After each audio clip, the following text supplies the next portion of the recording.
Thermal power plant यानी कि कोयले से बिजली बनाने की प्रोसेस के बारे में कि कोयले से बिजली कैसे बनती है और यह हमारे घरों तक कैसे पहुंचती है। कोल्ड पावर प्लांट, जिसे थर्मल पावर प्लांट भी कहा जाता है, कोयले से बिजली बनाने में कुछ इस तरह के कोयले का इस्तेमाल किया जाता है और यह कोई आम कोयला नहीं होता है। यह पत्थर वाला कोयला होता है जो माइनिंग के दौरान निकाला जाता है, यानी कि जमीन को खोदकर निकाला जाता है। लेकिन यह कोयला बनता कैसे है? लाखों साल पहले ज्वालामुखी विस्फोट हुआ करते थे और सारी चीज जैसे कि चट्टाने वगैरह जल रही थी और पृथ्वी पर हो रही उथल पुथल की वजह से यह सारी चीज जमीन के नीचे दब गई थी। यह वही चीज है जो आज हमें कोयले के रूप में मिल रही है।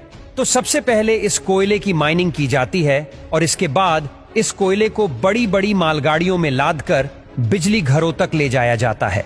इस थर्मल पावर प्लांट में सबसे पहले कोयले की प्रोसेसिंग की जाती है।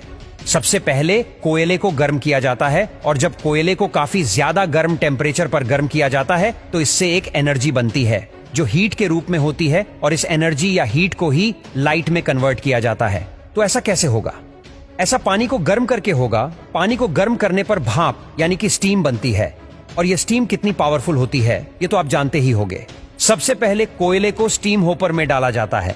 होपर उस चीज को कहा जाता है जहां से मटेरियल डाला जाता है जो इसके नीचे लगा होता है और इसका काम होता है कोयले को 5 सेंटीमीटर के टुकड़ों में बदलना।